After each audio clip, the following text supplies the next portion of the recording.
What's up, fellow Defenders? It's Chris, one of your hosts for Defenders TV Podcast, and this is Defenders TV Podcast episode 128, where we are talking about The Punisher, Season 1, Episode 7, Crosshairs.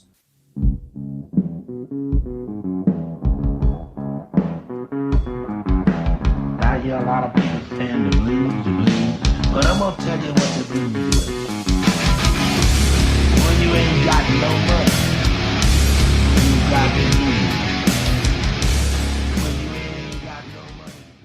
Welcome back, fellow Defenders. It is I, your wandering war journal journalist in the field. I am back.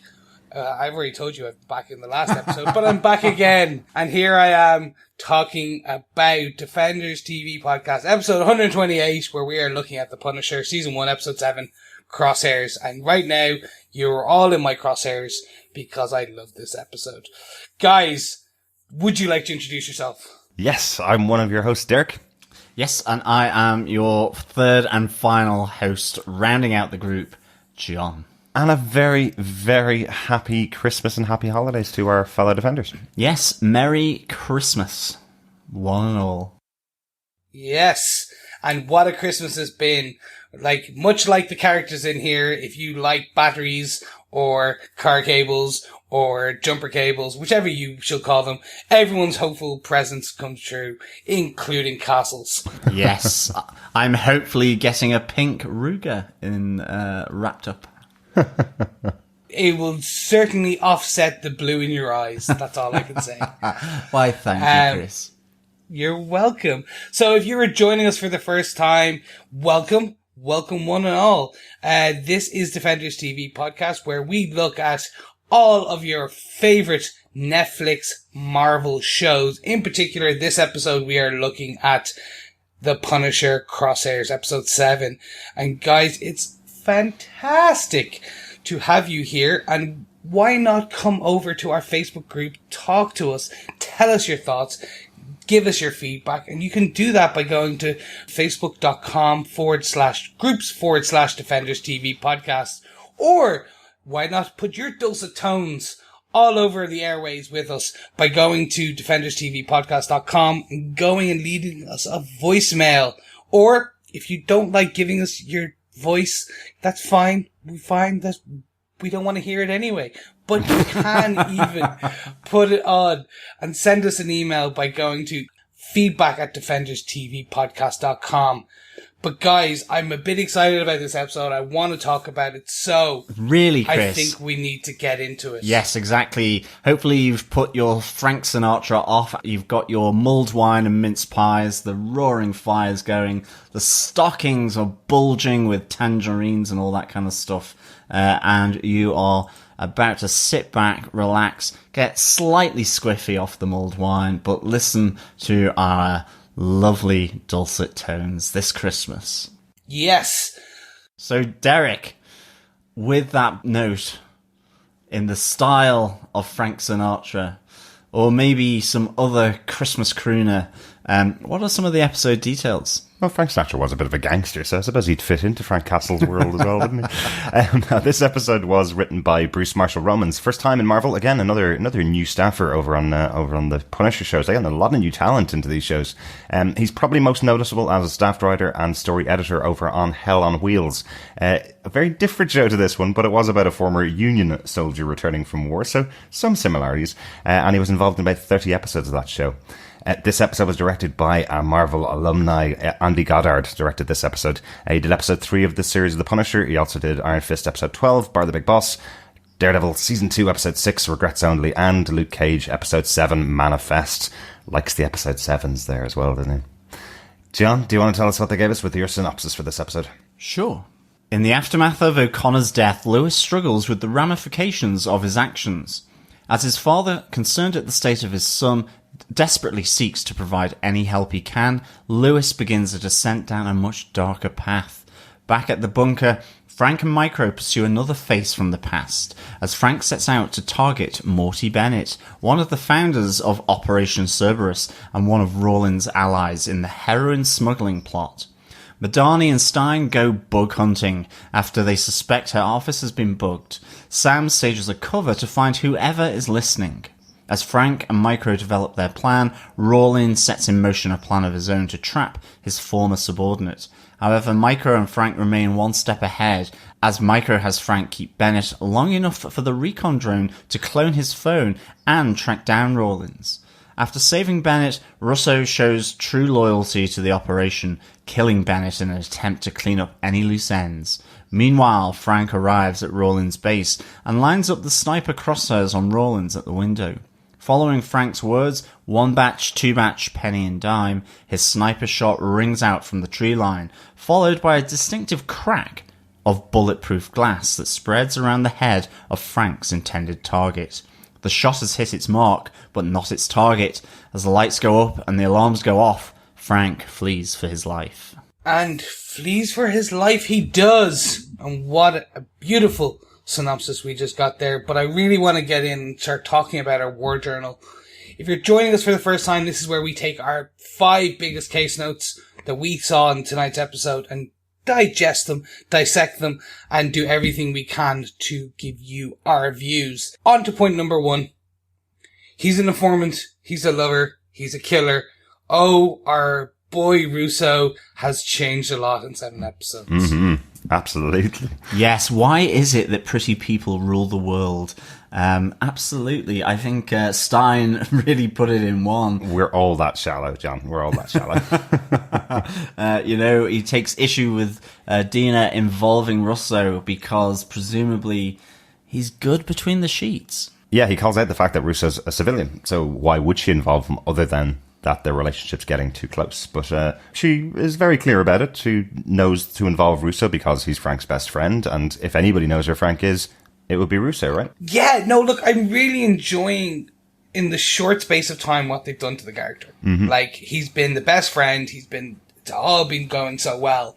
And then they flipped it within, 40 minutes of, from when they kind of started showing that he wasn't to this end of this episode. Mm-hmm. And we really see the true Russo, the calculating, I wouldn't go conniving, but the very calculating kind of character that he is.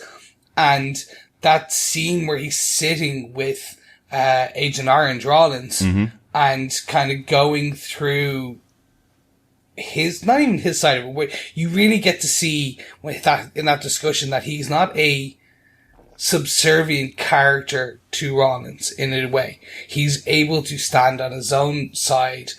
And then that takes a new light when we see him interacting with Dinah, in that room where he's like, well, I'm done, and he tries to kiss her, and he's really playing the informant, the lover, so well. And then that scene at the end was just fantastic. Absolutely. We really see why he was Special Forces. Yeah. You see him in that very much anti-castle kind of, he is the antithesis to Frank. Yeah, absolutely. Very much so. I love how cheeky Russo is in this episode, though. That whole thing where he's talking to Dinah and then his mind wanders and she goes, what are you thinking about? And he's like, you know what I'm thinking about.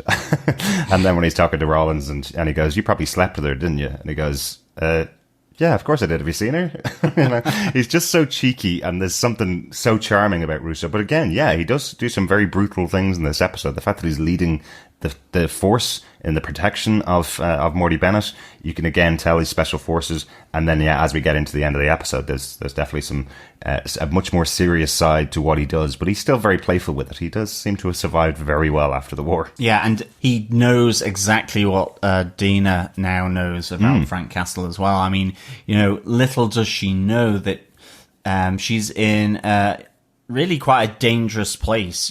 She still thinks in some ways, and this is the skill of Russo, he's almost like a spy, not just Special Forces, that it's, he's putting on this persona to her, he puts on the persona to Frank, he puts on the persona to Curtis. He is like Yanis, he has multiple faces, really here. And it's great to see so many people still are absolutely in the dark, and they still are at the end of this episode.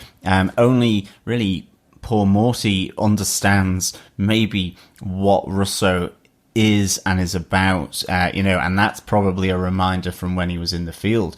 But even in those flashbacks, you see him with a fairly casual, laid-back kind of feel with Frank. So is it always has been like this with Russo? You know, he buries deep down actually who he is in all kind of situations. So what you're saying is Ben Barnes for Bond, right?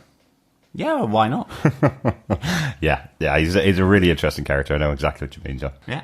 I'm really interested to see what more there is to the Russo character because, and I'm going to jump on to one of our other points, but he actually is he's the person who tips off Dinah to the bug. Mm-hmm. He's the one, if you think about it, goes, it's not like anyone's listening, smiles, and then exits the office. Yeah. And it seems very offhanded comment to make, like he as a joke. It's great. But then when you think about it, and now that we know, and we're going to talk in a second about this bug hunting piece, but he's the one who did it. He tipped her off. So he has another game against Rollins, perhaps. That's interesting, yeah. So yeah, to go on to point 2, yeah, I think I just thought of it as a cheeky Russo comment, the kind of comment that he would think that Dina would pay no mind to at all. She picks up the fact that she's being tapped or being bugged because of the fact that the death of Gunnar Henderson happened so quickly after they discovered who he was. So she realizes that her room must be bugged because there's no way anybody outside of that very small circle of herself and Ben Stein would have known about Gunnar Henderson at that specific moment. So not that nobody would have known about him, but it's within one day of them finding out that Gunnar Henderson was found dead. So yeah, that's why she realizes. Yeah, that you really see her mind sort of processing the information with that wall of evidence photographs that she's looking at. And maybe it's that cheeky off the cuff remark from Russo which has suddenly got her thinking, is someone listening in here? You know, myself and Stein are talking about Gunnar Henderson in the office. The next day, this death squad, and storm of gunfire occurs in the woods, and Gunnar Henderson is now dead. We identified him, and now he's dead. And I love how then it moves to the corridor conversations of Stein and Dina. I love this. And Stein here is just really, really in good form. It's like, can we not speak in your office where there's really nice, comfy armchairs? Do we need to do it here out in the corridor? And then later on, after they've found the little bug, with the wire. I mean, yeah, IKEA furniture. You wouldn't have got that with a solidly constructed piece of wood shelving, but certainly. They're then down, really kind of just trying to go through how they've got it and how they will deal with this, with a nice flask of whiskey, I suspect. Yeah. I'm interested to see if that tip from Billy, or the offhanded comment, it's not really a tip, how that changes the dynamic now for those two going forward. Because that could be really interesting. The corridor chit-chat I found hilarious. I just loved, especially when people were walking by, they smile and nod and talk, and then she makes the joke or starts telling them the story of how some guy had placed his hand on her posterior, and he kind of goes, was that really a story? He goes, yeah, I broke his hand. He goes, yeah, I expected as much. It was such a really fun interaction, but discovering that bug, it actually now makes me kind of go, okay, what's next now? Now that they know that their operation has been compromised, how big will this become? Will they internalize it, just the two of them, not knowing who, or will this then kind of blow up to something bigger? So Homeland Security versus the CIA versus Frank Castle. The great thing here is it places Stein and Madani's story right in jeopardy. They realize they're being listened into, they're being tapped, but it places them right in the eye of the storm of what's going on between Frank, Micro, and Rawlins and Frank's story. And they have to really now see what they're going to do with that. As you say, Chris, how does this work for them moving forwards? But it's really good. I wonder if there's going to be some kind of moment where possibly Russo's comment to her, as you say, Chris, comes back to haunt him because, when she's going through and processing these things, maybe she has that moment of realization, that it ties in with another slip that Russo has maybe done, with her. When you said that, was it purely off the cuff, or was it just, this own private joke that he was having, knowing that her office was bugged, and that links in with some other evidence? But yeah, a really nice development to these two. And yeah, Stein in the corridor I thought was hilarious. Really enjoyed him. Well, it's got to make them question every single conversation they've had in her office since she moved to Homeland Security, right? So effectively, she has to think this bug was placed before she arrived there. So now they got to know what they talked about in that office. Did they talk about Frank very often? Are they the ones that tipped Agent Orange and Russo off to the fact that Frank's still alive? They are, and now they know it. So what else have they said in that office that could compromise them? Yeah, really, 100%. And I questioned at the end of our last episode, I kind of called her a peripheral character storyline. I'm not sure how it was going to weave further into the overall. And this is how. This was the straw that broke the camel's back in the storyline, in a good way. This fully embeds the Stein-Dana storyline within the Frank versus Rollins storyline, because they're going to have to pick a side. This will go against them as being lawmakers, but they will know that Frank's not the one. After a time, we assume they'll understand that Frank was not the one who bugged them, but then the government agency is the one who bugged them, and that will set. It'd be an interesting dynamic to see these two characters who are high performing Homeland Security agents going against, in theory, other national agencies. Yeah, definitely. And what did you think of that moment when Stein kind of called out what we've been talking about in a few of our episodes to Dinah, where he calls out the fact that she's very like Frank in her tenacity in going after the people that she's trying to find and trying to protect Frank as well? So what did you think of that kind of dynamic between the two of them? I thought it was really good. I mean, I think, there is that reflection of Frank in her. In that sense, she's about justice. She's about truth. It's the reason why she is going after Frank initially, and this whole execution squad of the US military, because there's something really bad at the heart of it. She doesn't know the full picture. All she knows is it centers around Frank. She needs to do something about it. It's what Frank does. Their methods are different. Their drive is the same, I think. It's a really nice call from Stein to see that, I think. But moving us on, guys, let's talk about Operation Morty. And I'm not talking about Rick and Morty. No. It's our good old friend, Morty Bennett. He is back with a vengeance, and oh, do we see so much of him.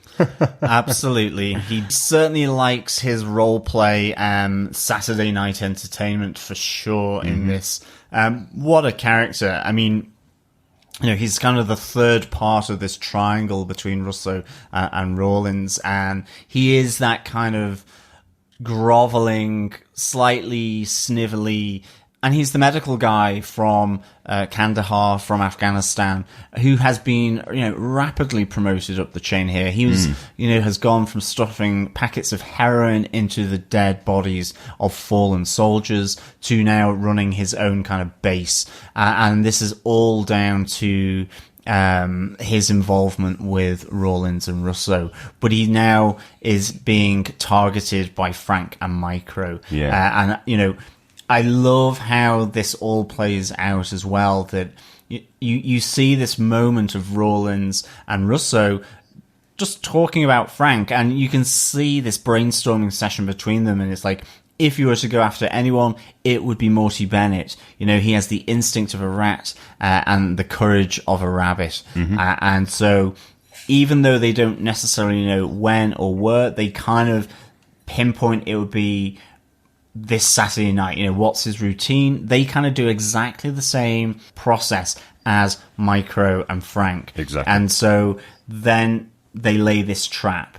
What they don't know is that they are, in a sense, a few steps ahead, or they think they are at this stage. And Frank calls this out to Micro, going, are we being too smart for our own good? Frank really just wanted to kill Morty Bennett. He wanted to put him down whilst he was there. But Micro persuades him otherwise, to take the time so that they can clone his mobile phone, so that then they can track him, and they can track him to hopefully where Rawlins is. And again, Rawlins, Russo, they have the same kind of field perspective and thought processes and intelligence as Frank. And in a sense, they predict what is going to happen, even down to the fact that, I think Rawlins knows at that moment that Frank will come after him in his mansion, in that CIA agency safe house. I think so, and I think there's a really good point there with Morty. Obviously, he is the third member of the team, with Schoonover originally and Rawlins. He definitely was the brains of that operation. It was more he had the opportunity and he was delivering what Rawlins and Schoonover wanted to happen in return for all the money he was going to get. I like the moment where they talk about at the end, sending him off like they'd always planned. It's your time to retire and deal with that money that I've given you over the years for doing what you did for us. It's very much the minor mem partner in this operation. Yeah, what I really enjoyed about this piece was the fact that Micro is challenging the way that Frank does things. Operation Morty was all about just cloning Morty's phone to follow him to get it, and that was fantastic. That would not happen without Micro. Frank would have killed, well, he says it, he would have just killed Morty. And this being too smart. But actually, this smart leads to a greater good, which is obviously the ending of this episode. Because nothing would have been accomplished if they'd just killed Morty. There would have been no next step after that. Yeah. Exactly. And I think that's the bit I'm enjoying. It gives us two fantastic scenes. One with Frank and Micro when they're laying out their plans about infiltrating the base, and the fact that Micro's able to say that, yeah, he entertains every Saturday like clockwork, blah, blah, blah. And I thought it was about interrogating. If we hadn't have seen the phone bit, I thought, okay, Frank's just going to beat the information out of him. But no, it was a planned ploy. And then we get this fantastic kind of fight scene, I suppose. I'm not sure what way to kind of describe it, where Frank throws the smoke grenades, and I was like, oh, flashbangs, no, smoke grenades. And we get Frank showing again his skills as the Punisher, taking the guys out with their red dots. Yeah, that was awesome. And then taking the last submachine gun, where we see Billy is like trained on it, and he goes, oh, Billy figures out what he's doing. And then Frank has just placed the submachine gun with the thing on its side on the table. And it was just so smart. Fantastic. So I well really put together. enjoyed it. I have to call out Frank for one of the conversations he has with Micro, though. It kind of made me smile a little bit, because I called it out in the podcast about why he killed all the members of the team that was sent out to kill Gunnar Henderson. Since they were all doing exactly the same job that Frank did when he was working for Agent Orange back in Kandahar. This time he has a conversation with Micro where he goes, I'm not going to kill any of these guys because they're just doing their job. What makes them different from this one? Well, they cover it with Dinah saying it was a death squad sent in to take care of Gunnar and Frank. So when you call them a death squad, that sounds much more like a private army owned by Agent Orange. They're not US military soldiers. These are people that know exactly what they're doing and know it's wrong. So that kind of excuses Frank for killing them back in episode 4, right? Yeah, I definitely can see that distinction now that it's laid out, because there is that moment when Frank is escaping where he's in the tunnel and there's the guard, and ultimately has that conversation about whether he should kill this soldier or not. He doesn't want to, but if he stands in his way, I think he would have done something. Maybe a bullet to the leg, a bullet to the shoulder, that kind of thing, Whereas, yes, in the woods, that was a fight for his life and for his survival, because their intention was to kill him and Gunnar. Well, at least Gunnar and anyone else who was there. Yeah. This guy in the corridor, his intention is to patrol that and make it safe. And he wants to make sure that only the people he needs to actually involve in this plan are the people that are involved. Yeah, I mean, that fight in with all the smoke and everything was really, really good, Chris. I completely agree. I loved all the laser sights. I loved how Frank just sort of pulled them down. You see them crumple in the smoke. And then, he gets the better of Russo here. Yeah, and then you have, Frank, I think, delivers a shot to Russo's shoulder. I'm not entirely sure, because later on, I don't really see that Russo is kind of struggling with his shoulder. And I think even he might get a shot off on Frank as well. But ultimately, Frank comes out on top at this engagement, and he still doesn't know that it is Russo. Billy is still, kind of hidden from view in that sense. I know he's definitely shooting the ground around what turns out to be Russo saying, "Don't get up." It definitely has a couple of shots around it, but yeah, it's quite difficult to tell when everybody's wearing the same uniform in the location, in smoke filled room as well. Definitely, but Operation Morty does lead to that final wow moment. Our fourth point here, with Rawlins at his safe house, one of the CIA mansions that he's using, and it's a fantastic sequence where you have Frank, looking through the windows through the sniper rifle after they've tracked Morty's phone. Oh, I just loved it. I thought, you get his 1 batch, 2 batch saying, and I am absolutely sure, I'm convinced, even though I don't know, because I haven't read it, that image of Rawlins with the cracked bulletproof glass right in the spot where the bullet would have gone through his forehead. It must be straight from a comic. I'm absolutely convinced. It was such an iconic shot there, and then the realization as all the lights go up, the floodlights on the house and the sirens. I thought that was really exceptional. I love how the camera is just held there as well as the bullet drops from the glass to the ground, showing this is absolutely a bulletproof glass. It's so smart as well, because this kind of thing happens in almost every movie where you have the protagonist finally having his moment to take out the villain. And they usually do something like a henchman comes over and kicks him out of the way, and then they have a fight and he's lost his chance. This is perfect. Frank gets his opportunity. He takes his shot.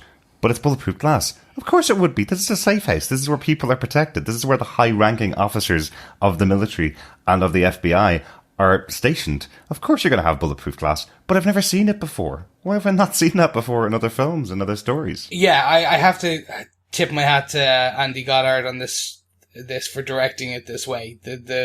That shot, as John said, where we see the bullet hit the glass and then just Agent Orange Rawlins standing behind it, was beautifully framed. I actually thought this was going to happen, though. I didn't think we were going to get the bulletproof glass, because I actually thought for a second Rawlins was not our seminal bad guy for this. We've reached the halfway point. I thought they were going to pull a Luke Cage on us.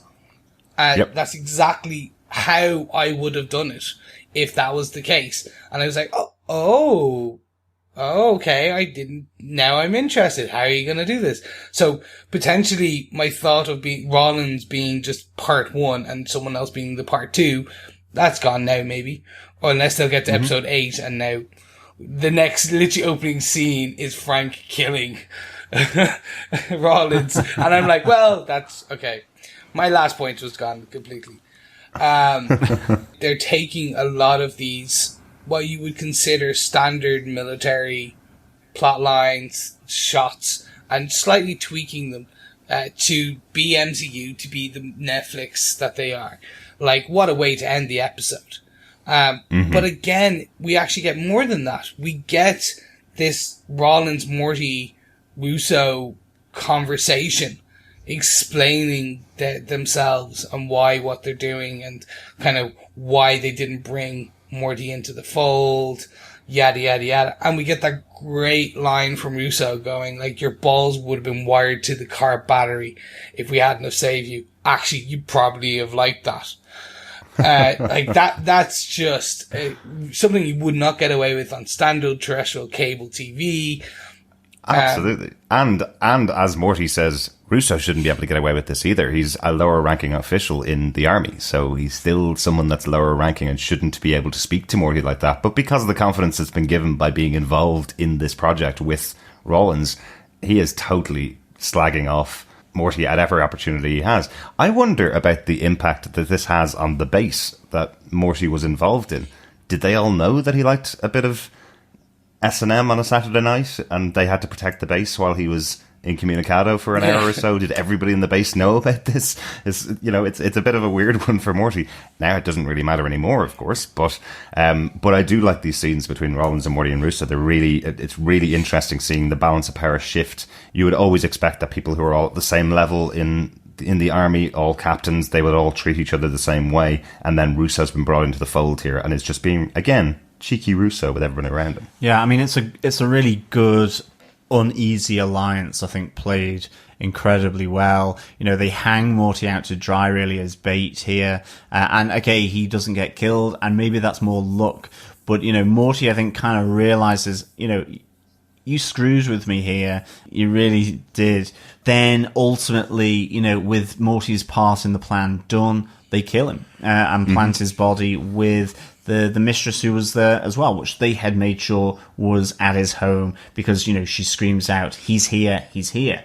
She was part of their plan. So, and they killed her, yeah. Yeah, exactly. So that there's no loose ends, absolutely no loose ends. This is uncompromising, vicious stuff that these three and now these two and what was a four have been involved in. And also just quickly coming back to, the shot from Frank Castle. Mm-hmm. I loved Roland's reaction. I loved his shock jerk back, even though I suspect he knew that it was coming or that an attack at least was going to be coming. I don't think he thought maybe it would be that close to him. And I just thought his reaction there where he's staring out onto the floodlit sort of gardens of this safe house through the cracked glass, I thought was really, really good. You see the little bit of panic in him, the shock of the bullet hitting. I played really, really well. So yeah, I mean, these three, this evil triangle of Rollins, Morty, and Russo, it is really good. I think I really enjoyed it, even though now it's down to a twosome. Yeah, and that twosome really is the interesting point for me. I thought Morty was very much, because of who he is, being the commander of a base, major, captain. I'm not quite sure which of his designation, but having him there and then just them handily killing him, I'm like, this is where it's interesting. It's a no holds barred, take no prisoners. Raleigh and Russo are cleaning up. We will slowly clear the ranks of their own guys to draw out Frank. This will definitely be placed on Frank. Like, I've been trying to think, and I went back, what did Frank touch, or his blood, or something will be placed there, and it will be made to look like Frank did this. And that's where I'm like, okay, I want to see how they pin this on Frank. I'm interested to see what more they do. But I thought it was an apt way for them to kill off the character of Morty. It was like we got a nice introduction to his darker side, if you will, or his slight darker urges, and then having the prostitute being killed in the bed, and I'm assuming it's going to be made to look like a robbery gone wrong or something like that, because the way Russo guts Morty in this, it's like, this looks painful and this looks violent. And I'm like, okay, that's going to be interesting. I wish they had have explained, there's probably in a deleted scene somewhere, that the mistress working for Russo, her screaming, he's here, and that being the trigger bit. I wish they had seen more of that in terms of like, just, it would have been nice to see the plant, how they decided to plant her, why, and then see her going, oh, my job's done, and then Russo killing her and putting her in the bed. It did feel like Morty trusted her from the moment that we see them at dinner. He pours out wine for her and he goes, it's your favourite. So this seems like a regular engagement that he has with her. So it feels like Russo pulled her over to the side and says, Saturday night, this is going down and you're going to be there and you need to tell us when he arrives, effectively. So doesn't seem to be a huge amount more than that, but she's not only hired for this specific mission is what it looks like. It looks like she's the regular partner of Morty. Yeah, it's just, I would have liked to see Russo using his charm to go, okay, you need to tell us, and then flipping that charm again when he kills her. But again, it does make it much worse that she's been killed because she was involved. Yes. Yeah. Like, as well, I loved Russo's Assassin's Creed knife that flicks out from his cuffs. Really, really cool. And I do wonder, you know, there has just been an attack on a CIA safe house. You know, we've seen in a couple of episodes previously Rawlins with the director of the CIA. You know, is this going to have some kind of consequences there? You know, because there's very much that leading question is, there's nothing here that will come and bite you on the ass when I nominate you to be deputy director. But you've just had a full-on assault of a CIA safe house. You know, is that going to be able to be covered up? You know, does Rawlins surround himself with people who are loyal to him? I suspect that is the case, given he can send a death squad on US soil.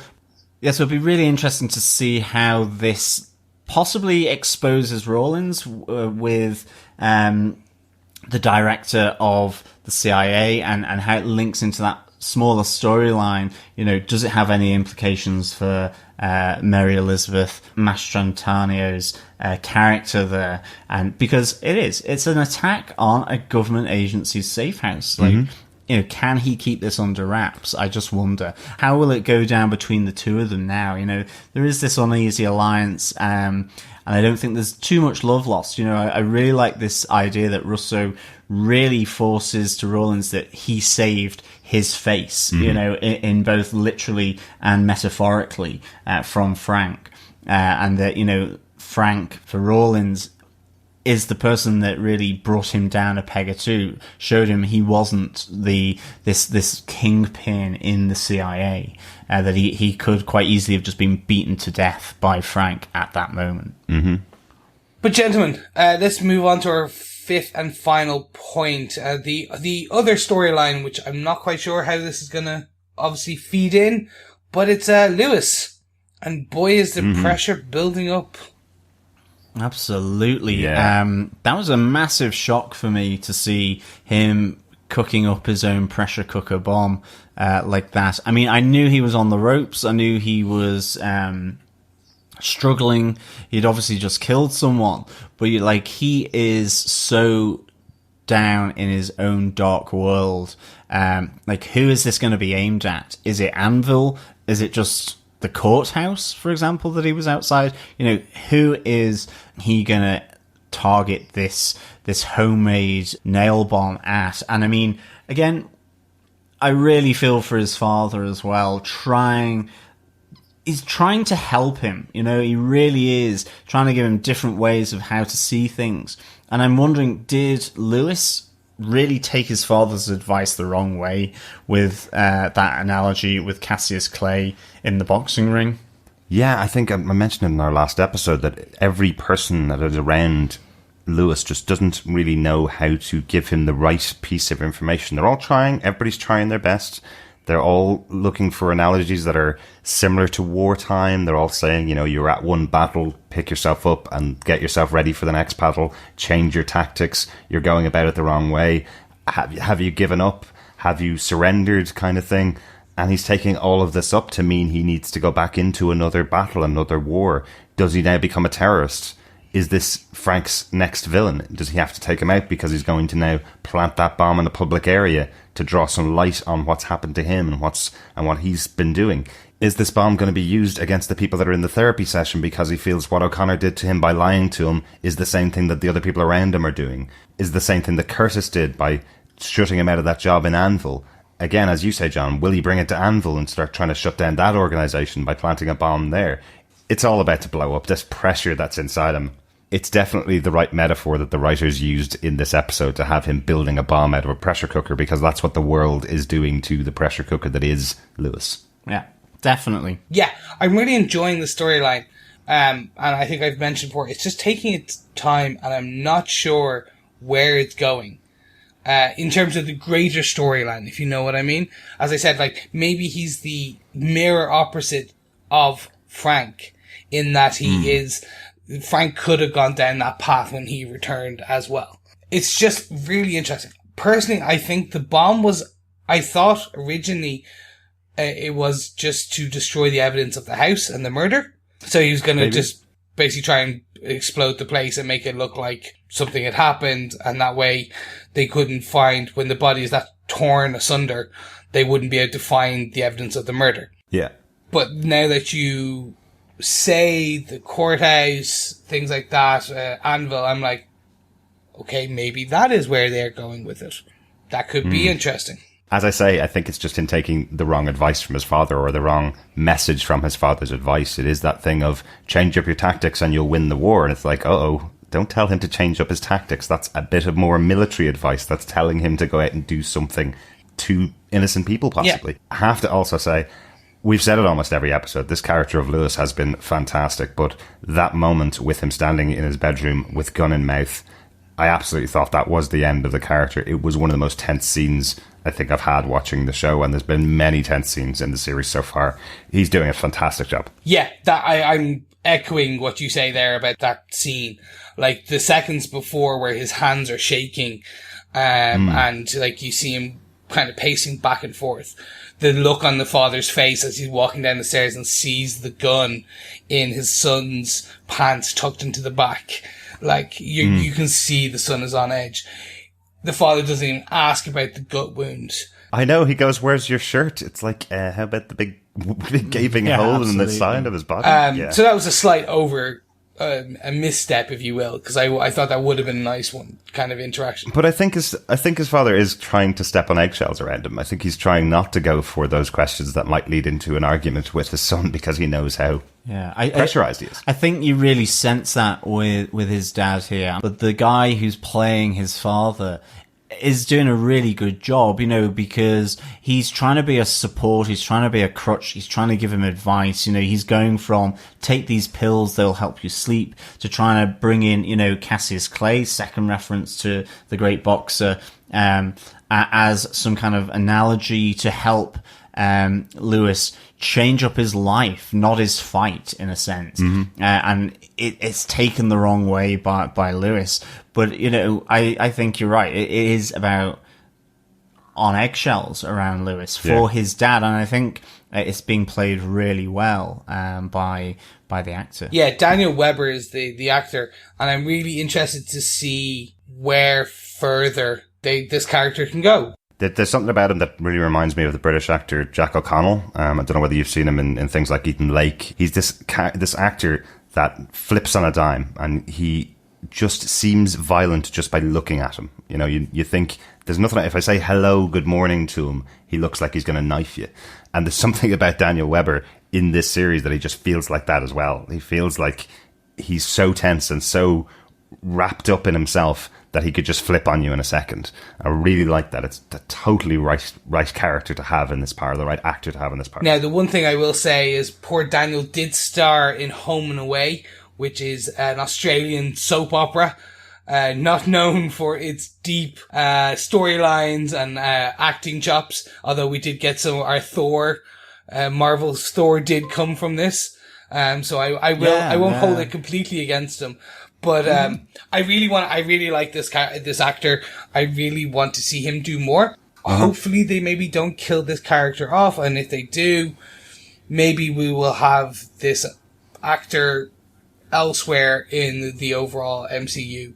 Because I do like that, as you said, that flip on a dime. Yeah. That spark of insanity just fires. Definitely. And that's it. But gentlemen, I believe that is the end of our 5 points.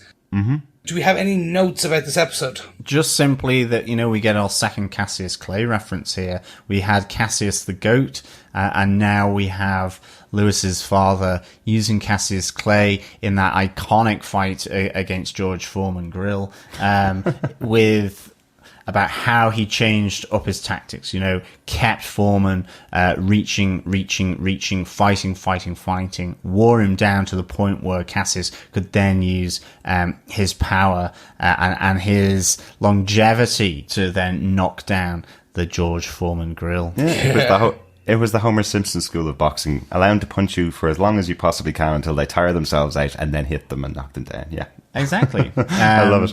The only other note, we said we were moving from book watch to food watch. This week's food was pizza.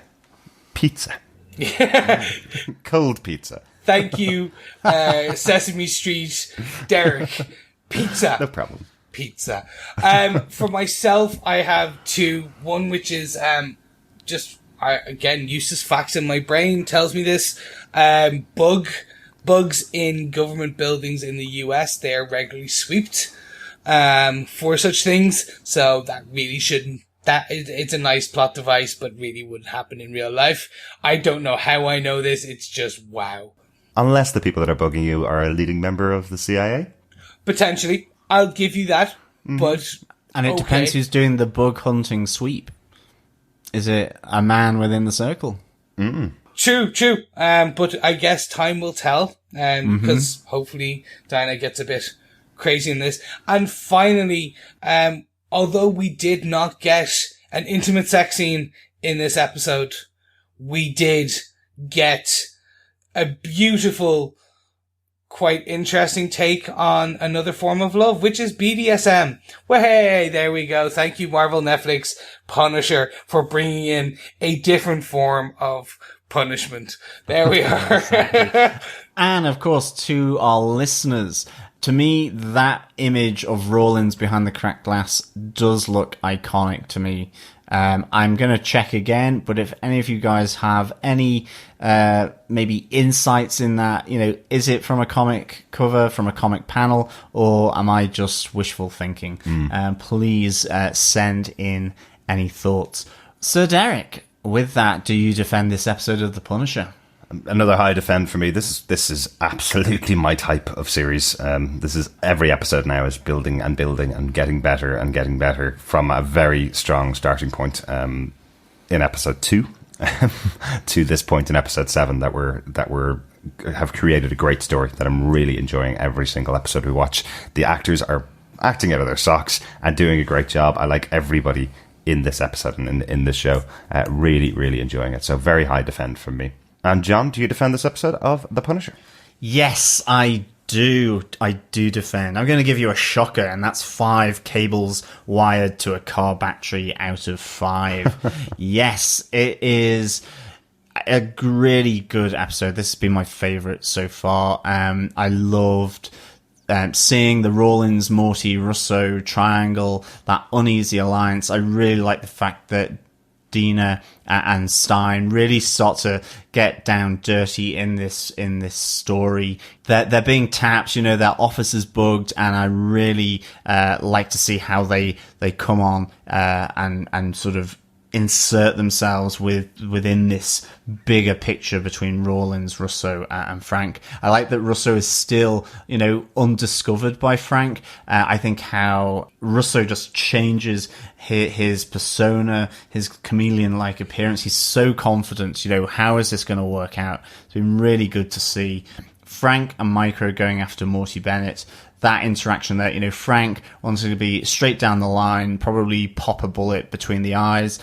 Micro really saying, let's be smart about this, but they're also dealing with smart people. And so despite the best intentions, I think they're waiting for them ultimately. That sniper rifle, Rawlins in the crosshairs, just fantastic. Really awesome. And I think Lewis's storyline, builds and builds and builds to a really disturbing picture of what can happen. Again, I'm still, like from the previous episode, I really want to know, Is this a parallel story, or will it interconnect with the main Punisher story? And I really hope it does, actually. Yeah. But it'll be interesting if it does and how it does it.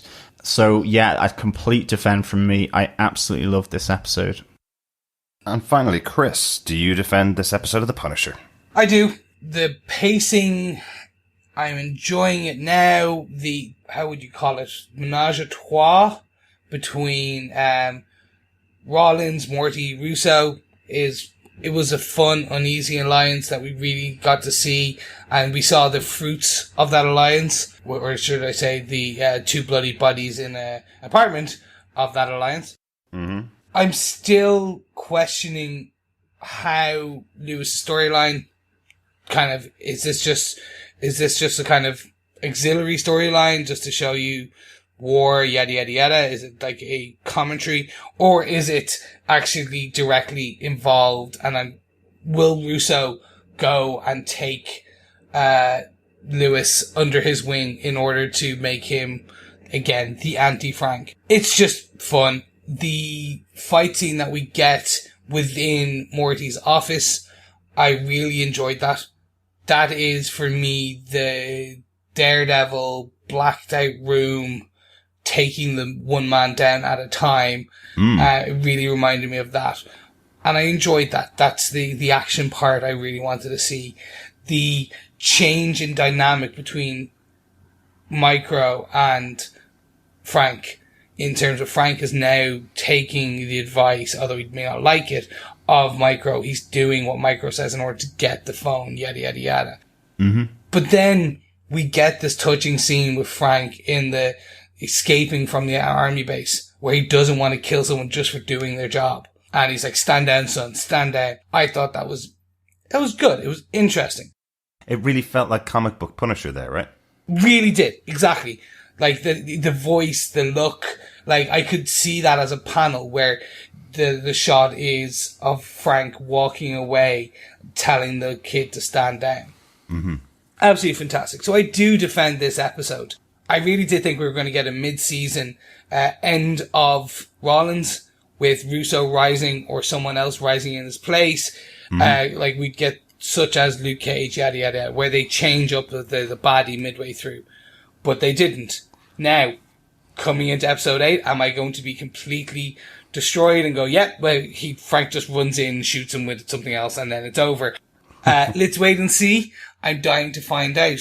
But I do defend this episode, and I want to see where it goes the rest of the season. Absolutely. I think it's time to get on to some feedback. If you want to send in your thoughts about any of the episodes, all you need to do is email us at feedback@defenderstvpodcast.com or pop on over to our website at defenderstvpodcast.com and leave us a voicemail.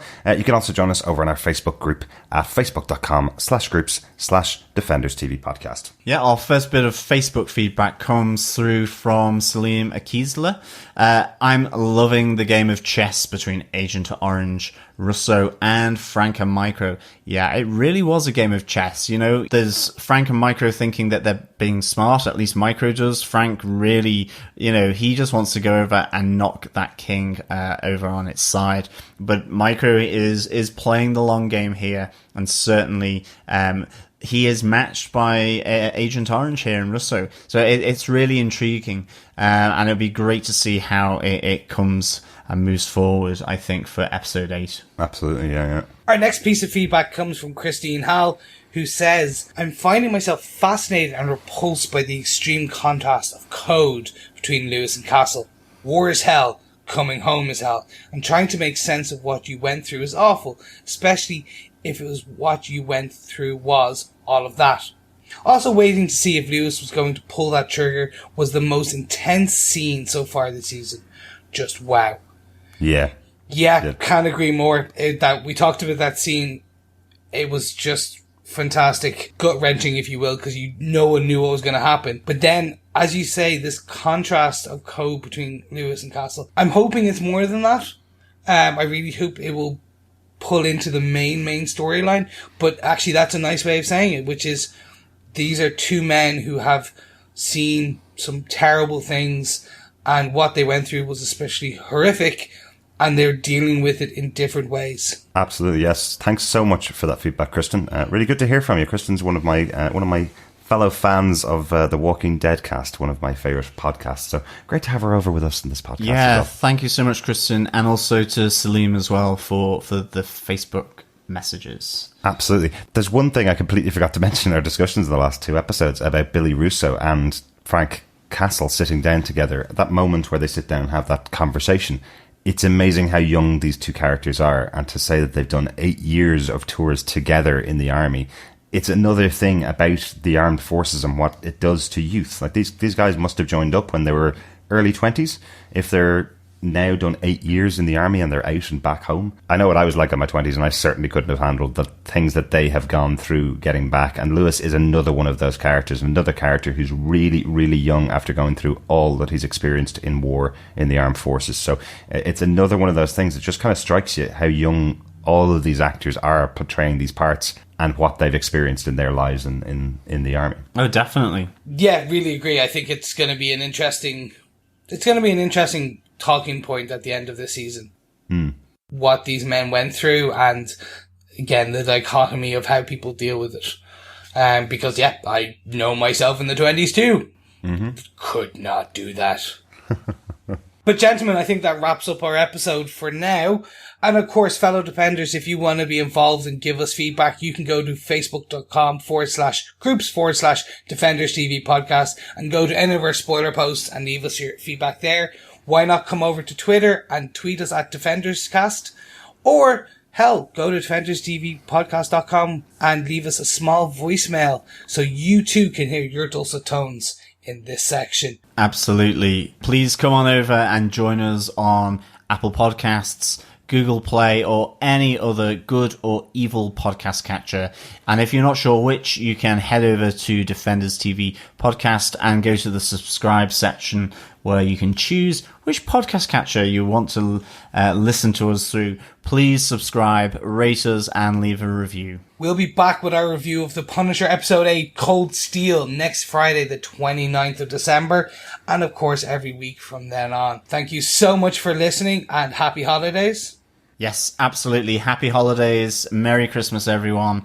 I'm going to go off and practice my blue steel look, I think. But thank you, as always, for listening. And, of course, we'll speak with you again soon. Thanks so much for joining us. Another great, fun year of Defenders TV podcast. Almost over. Thanks for sticking with us, and thanks for enjoying the podcast. We'll be back with you before the new year with our next episode. Thanks.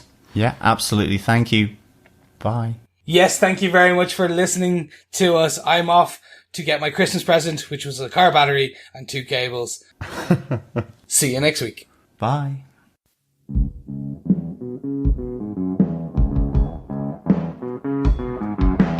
I hear a lot of people saying the blues, but I'm gonna tell you what the blues is. When you ain't got no money, you got the blues. When you ain't got no money. But nonetheless, I wonder where that might tie in back to this sort of minor storyline with Mary Tasrantino and so on, you know? Mary Tasrantino. That's a brand new name for her. Where that'll tie up Mary Elizabeth Master Antonio. I know it's a lot too many syllables, but I can't just take them all out. We're just going to call you Kajans in future, Chris. I'm going to call her Frank too. I just wonder how that will, you know, link back to Mary Elizabeth Tasrantino. I don't know why I'm calling her Tash. I don't know. Master Antonio. Master. And I'm just wondering where that will tie back with Mary Elizabeth Mastrantonio. Master Antonio. Master Antonio. Master Antonio. You know, and that kind of subplot. It would be really interesting. That's going to be really funny.